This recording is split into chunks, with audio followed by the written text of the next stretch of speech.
Quehacer teológico en América Latina. San Óscar Romero. Los teólogos de la liberación han presentado la actividad de Romero como la encarnación de dicha ideología, aunque él no la siguiera. En realidad, él se preocupaba por seguir la teología oficial de la Iglesia. No se sentía profesionalmente teólogo. Sus lecturas eran sobre todo documentos del magisterio, textos de patrística, comentarios bíblicos y vida de santos. Y las elegía más bien pensando en la predicación. Dedicaba mucho más tiempo a la oración que a las lecturas cultas. En cambio, leyó con gusto los libros del cardenal Eduardo Pironio, en los que se reflejan algunos temas de la teología de la liberación en su versión pastoral, religiosa, mística y no política, típica del autor. A través de Pironio conoció una formulación de la teología de la liberación que consideraba seguramente fiel al Evangelio y al magisterio de la Iglesia.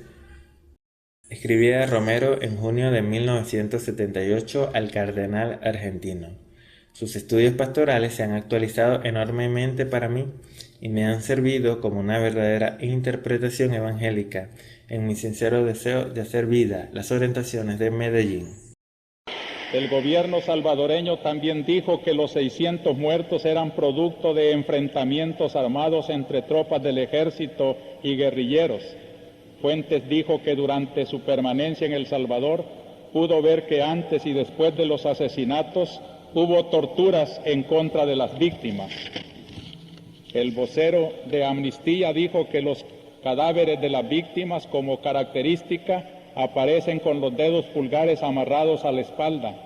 También aplicaron a los cadáveres líquidos corrosivos para evitar la identificación de las víctimas por parte de los familiares, para obstaculizar denuncias de tipo internacional, agregó. Sin embargo, los muertos han sido identificados después de una labor de exhumación de cadáveres. Fuentes dijo que la represión del ejército salvadoreño tiene por fin desmantelar la organización popular mediante el asesinato de dirigentes, tanto en la ciudad como en el campo. En el área rural, según el vocero de Amnistía, por lo menos 3.500 campesinos huyen de sus lugares de origen hacia la capital para ponerse a salvo de la persecución. Tenemos listas completas en Londres y Suecia de niños, jóvenes y mujeres que han sido asesinados por el hecho de estar organizados, aseguró Fuentes. El informante dijo que Amnistía Internacional, que es una organización humanitaria, no se identifica ni con gobiernos, ni organizaciones, ni personas. No pretendemos votar al gobierno, pero sí luchamos porque se respeten los derechos humanos en cualquier parte del mundo, pero en especial donde están más amenazados o atropellados.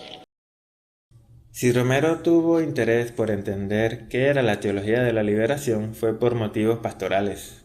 Parte de su clero seguía con simpatía dicha teología y por su patriotismo latinoamericano, por el cual miraba con benevolencia todo lo que se producía, también en el ámbito espiritual.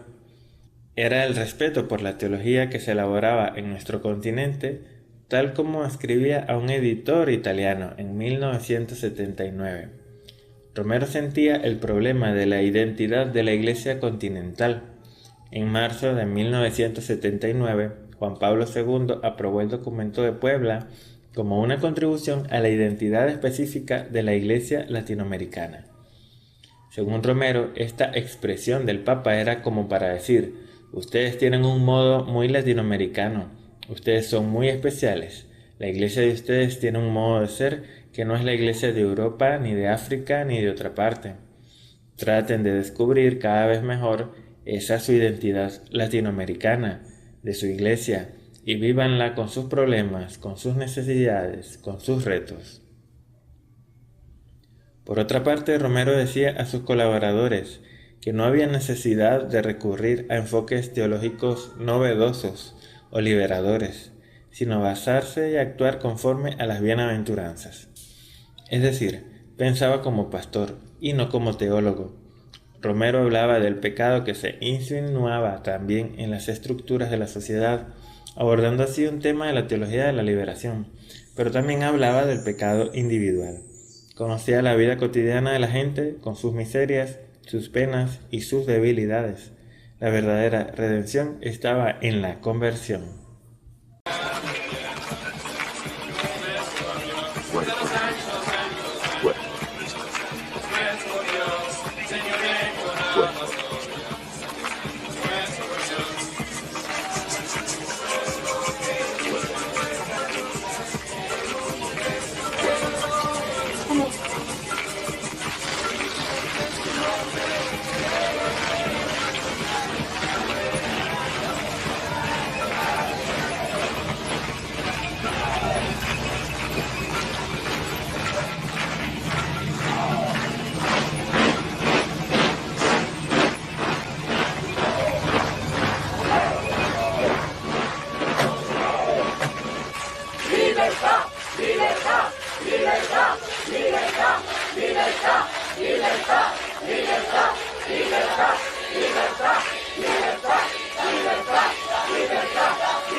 Tienen 5 minutos para marcharse. El comandante militar de San Salvador les ordena que abandonen la plaza. Tienen 5 minutos para marcharse. ¡Abandonen la plaza! Les ordenamos que se dispersen inmediatamente. ¡Dispérsense! ¡Dispérsense!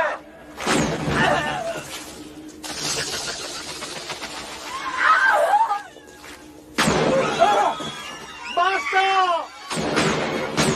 ¡Basta ya!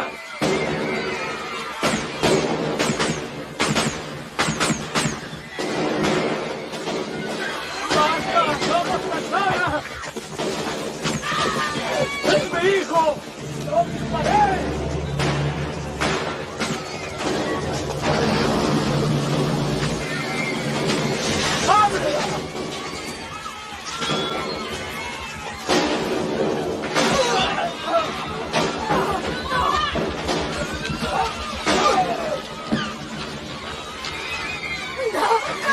¡Se ha herido!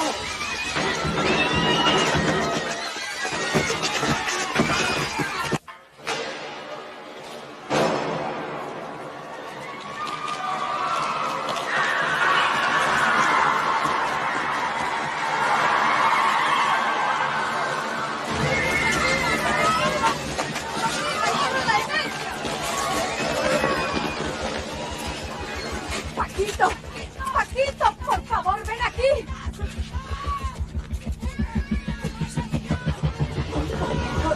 Monseñor, quiero presentarle a Ricardo Columna. Le felicito de todo corazón, monseñor. Gracias. ¿Quién es ese?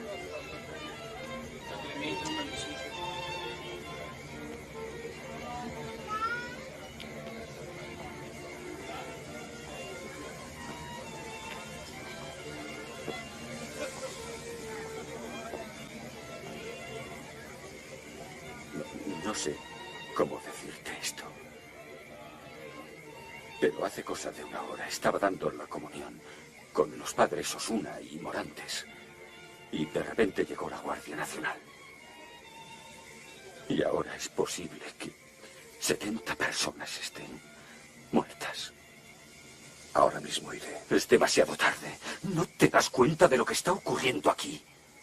A cualquiera que dice lo que piensa sobre la reforma agrícola, los sueldos, Dios o los derechos humanos, automáticamente le colocan la etiqueta de comunista.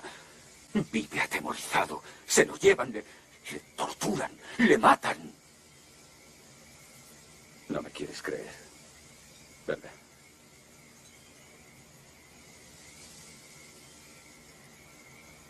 Adiós, Oscar.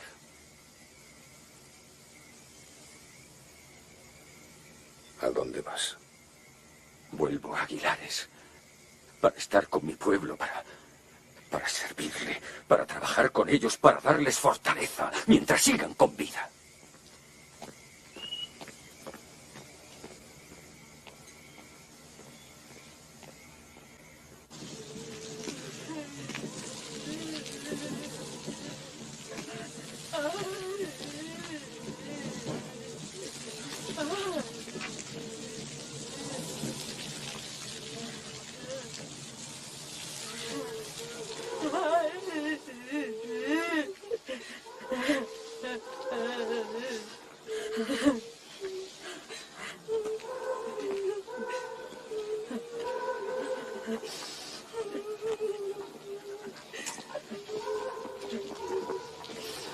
Así no es como Dios quiere que vivan sus hijos.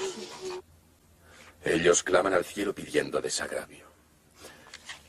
Así que, a pesar del riesgo de que nos interpreten mal y nos persigan, la Iglesia debe levantar su voz en protesta cuando una sociedad está tan harta de injusticias.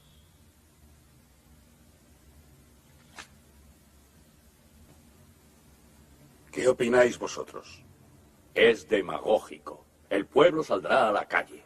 Pero solo dice la verdad en esas declaraciones. Y hay que decirlo.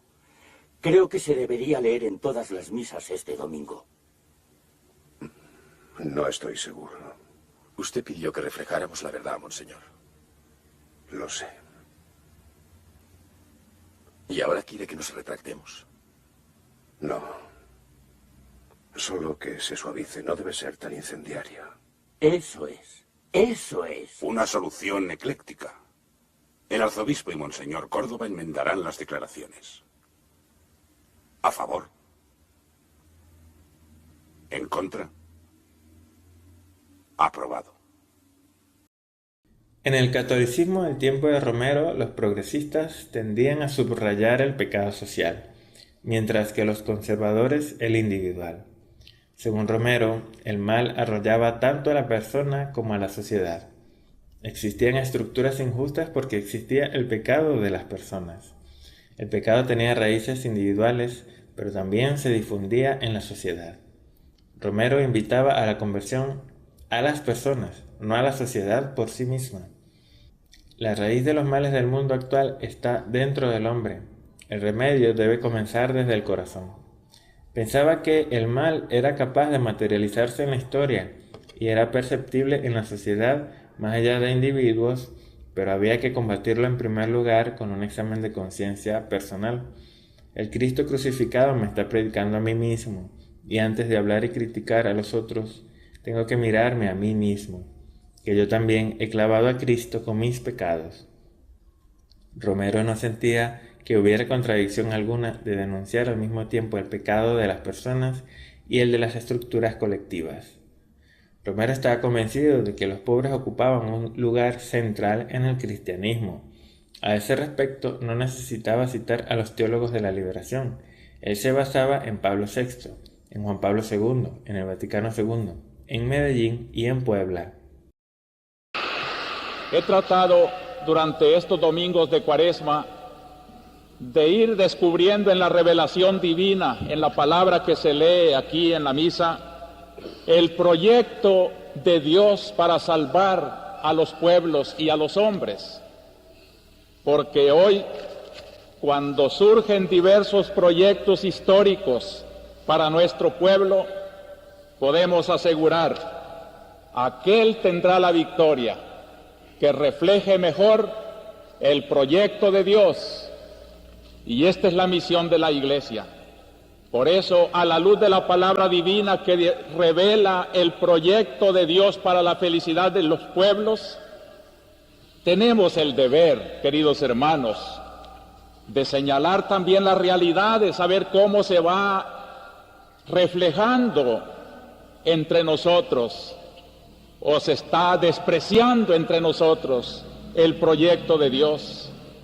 Nadie tome a mal que a la luz de las palabras divinas que se leen en nuestra misa, iluminemos las realidades sociales, políticas, económicas, porque de no hacerlo así, no sería un cristianismo para nosotros. Y es así como Cristo ha querido encarnarse para que esa luz que Él trae del Padre se haga vida de los hombres y de los pueblos. Ya sé que hay muchos que se escandalizan de esta palabra y quieren acusarla de que ha dejado la predicación del Evangelio para meterse en política, pero no acepto yo esta acusación, sino que hago un esfuerzo para que todo lo que nos ha querido impulsar el Concilio Vaticano II, la reunión de Medellín y de Puebla, no solo lo tengamos en las páginas y lo estudiemos teóricamente, sino que lo vivamos y lo traduzcamos en esta conflictiva realidad de predicar como se debe el Evangelio.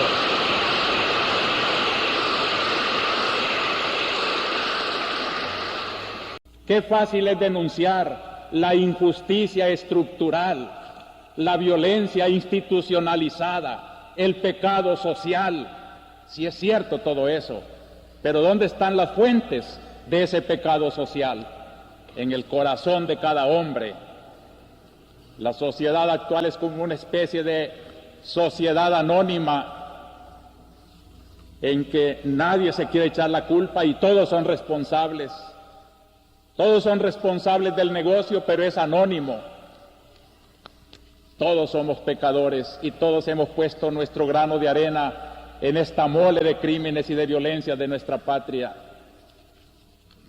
Por eso la salvación comienza desde el hombre, desde la dignidad del hombre, del arrancarlo del pecado a cada hombre. Y en la Cuaresma este es el llamamiento de Dios: convertíos individualmente.